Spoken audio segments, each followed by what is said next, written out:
Located just an hour outside Moscow, Russia, this sprawling early 18th century mansion is the oldest surviving structure of its kind in the area. These days, the building attracts tourists not only with its historical architecture, but also with the stories of secret passages underground, the original owner's infamous black book, a treasure chest, and sculptures of demonic faces that are said to wink at you if you stare at them for too long. But these wild stories are no match for the sheer terror that the local farmers felt toward the building's original owner 3 centuries ago, dubbing him a black magician and an alchemist capable of freezing ponds in the midst of summer heat and releasing iron birds into the sky. To understand why some consider this mansion haunted and why its original owner was supposedly so dark and mysterious, we'll examine the life of Count Jacob Daniel Bruce, sometimes referred to as James, in the context of Russia's history in the late 1600s and the early 1700s. Hey guys, I'm Nina. Welcome to my channel. It's been a minute, huh? Since Halloween is upon us, I've decided to bring you some subjects that I'm interested in. Hopefully you are interested in them too because you're here. History, a little bit of politics with the supernatural, and tell you the story of a famous 18th century Russian statesman who is from another country, whose entire life has been permeated by rumors, superstitions, rumors of black magic, alchemy, and even worse. And I hope you enjoy it. Let's jump in. Jacob Bruce, or as he is known by his Russian transliteration, Yakov, was born in Moscow in 1669. He belonged to Clan Bruce, a Scottish clan of royal caliber that, in earlier times, produced a number of kings. Members of the Bruce family arrived in Russia in the 1640s, with Jacob's father, William, commanding an army regiment under Tsar Alexis, eventually earning him the rank of Major General. It is commonly believed that Western Europeans began moving to Russia in significant enough numbers during the rule of Peter the Great, who was responsible for modernizing, or as some say, quote-unquote, Europeanizing Russia. But, as you can see, history can be much more fluid, and such immigration to Russia occurred earlier. Jacob and his brother Robert did well for themselves. Robert enjoyed a lengthy military and political career under Peter the Great, including his participation in the Great Northern War against Sweden, and eventually earned the rank of lieutenant general. Jacob was educated in the so-called German quarter of Moscow, an area preferred by various foreigners from Western Europe, sometimes collectively referred to as Germans. In certain Slavic languages, like Russian, the word German, Nemets, comes from the word mute, which refers to their inability to speak the Russian language or another Slavic language. It is there that Jacob developed an interest in math and sciences that he maintained throughout his entire life. As a teenager, Jacob, like his brother, joined the military, starting with the early version of artillery in 1683.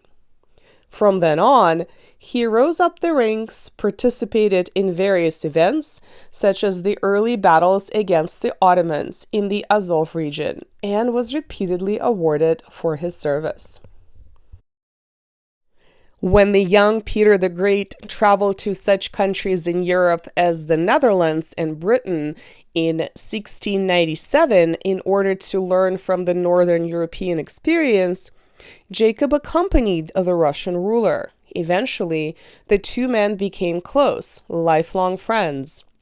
Considering his interest in the sciences, Jacob visited several workshops focused on technical production. He also sought to understand various natural phenomena, such as the total eclipse of the sun, which he reported to Tsar Peter. At that time, Jacob was said to be a member of the clandestine Neptune Society, supposedly run by the Masons.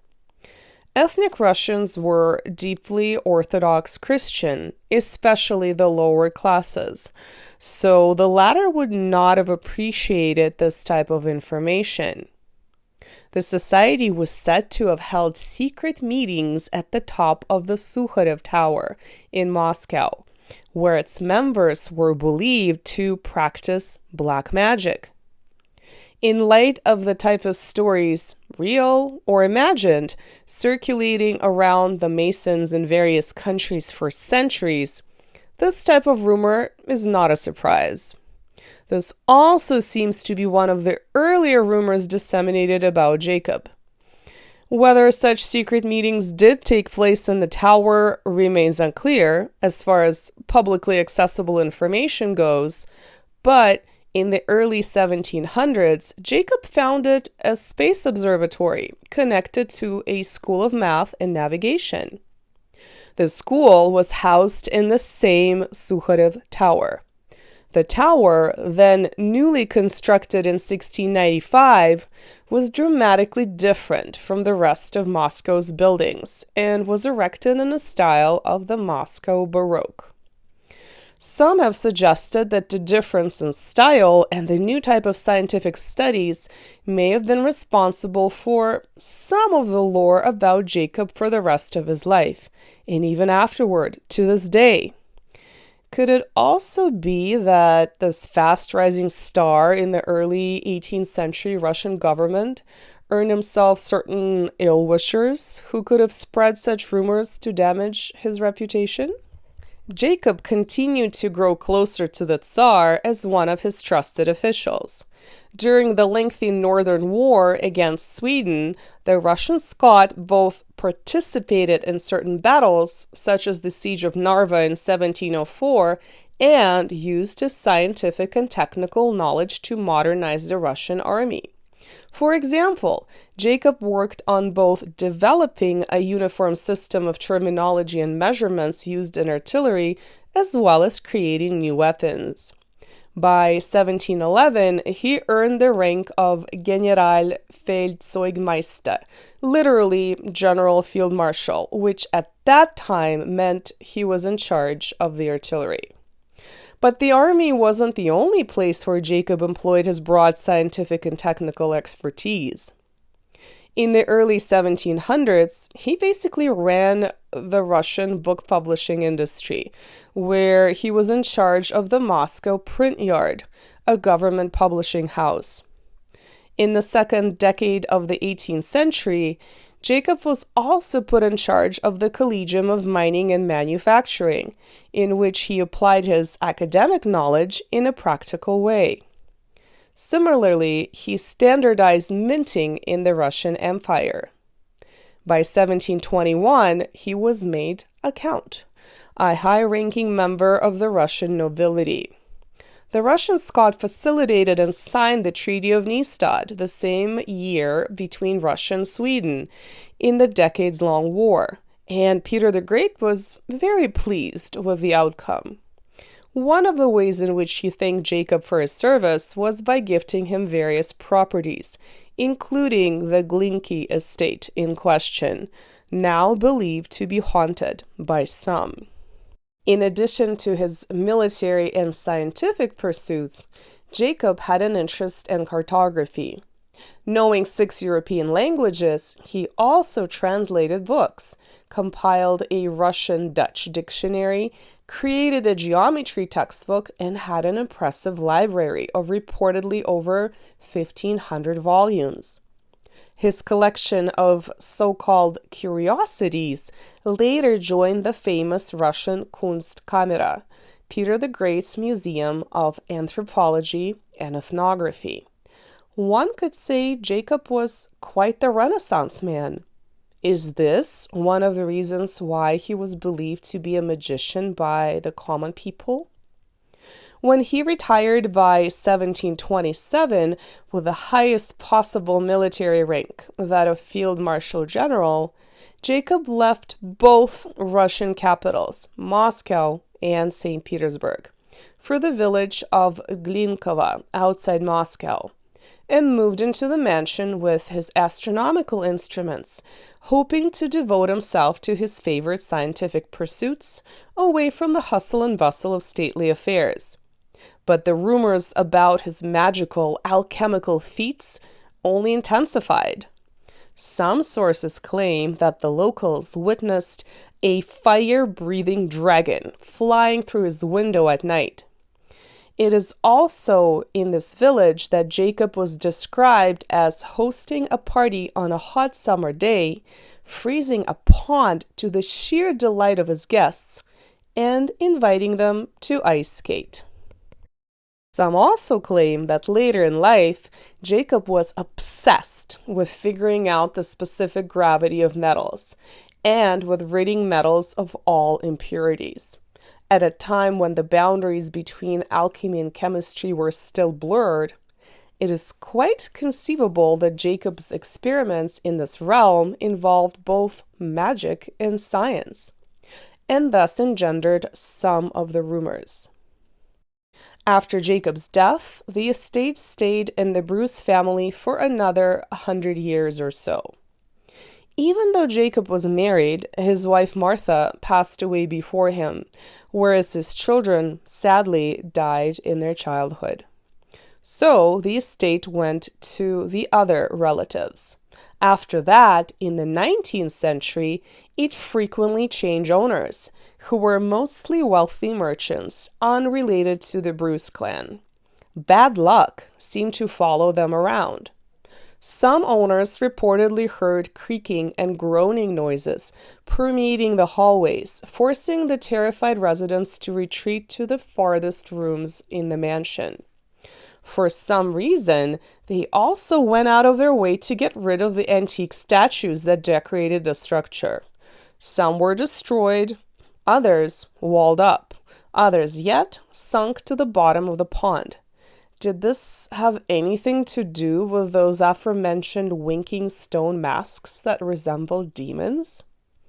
19th century Russian journalist Alexei Grech described the plight of one of the owners as follows. After a while, quote, the estate passed into the hands of the merchant Lopatin, who built a huge factory here. It is reported that the remaining marble statues were used by him to make a dam.